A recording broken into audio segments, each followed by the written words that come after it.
Today we are continuing our supply chain conversation with Duff Davidson and Chris Oechsel. Made4Net and ZEFCON aren't the only companies experiencing change. Over the past 2 years, supply chain disruptions have been significant and widespread. What are the biggest supply chain challenges you see on the horizon? You know, there were a lot of things that we've had to deal with over the past 15 years in terms of, economic upturns and downturns, but I don't think we've ever faced anything that had the kind of impact that the pandemic and the shutdowns had. Was the transformation from going to a store and buying something to going to your computer and having it delivered to your door. What that's done is that's created the need for technology that can really support the unique aspects of the distribution model that are really e-commerce and business to consumer specific.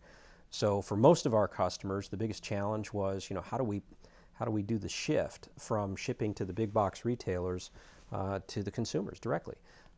Fortunately for us, the software already had built-in capabilities, and we had been doing B2C types of distribution for really since the very beginning, almost 20 years. So many of our customers thrived in this period, and then many other customers came to us and said, how can we take advantage of the capability that already exists?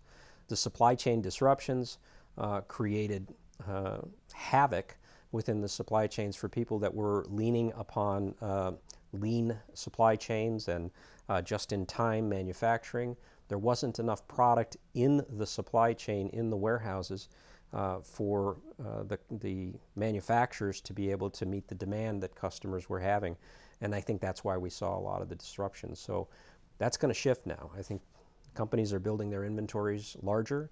It means that our customers are going to need to have more space for more inventory, which also, ties into the cost of that space right now in this economy, and also the challenges of finding good labor to man the extra space and the extra buildings that they have.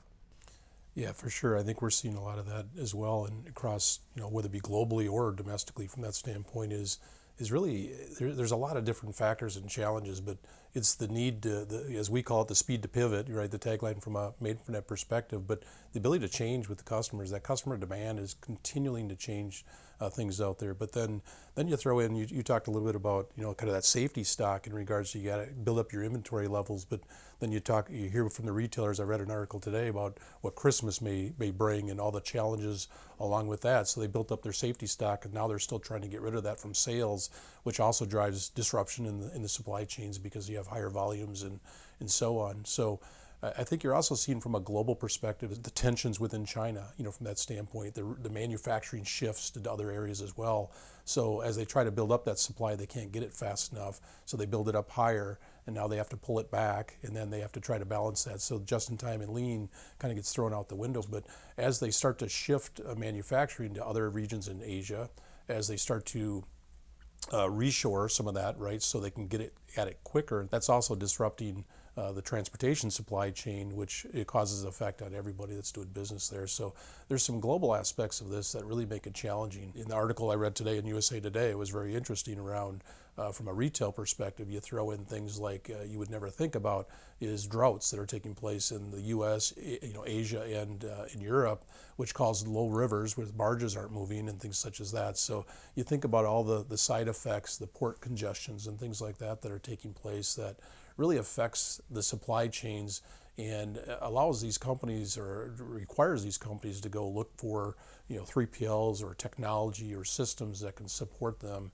whether it be visibility or resources to labor or things such as that. So I think that's going to continue, but it might keep shifting into different buckets and different areas is what we seem to be seeing.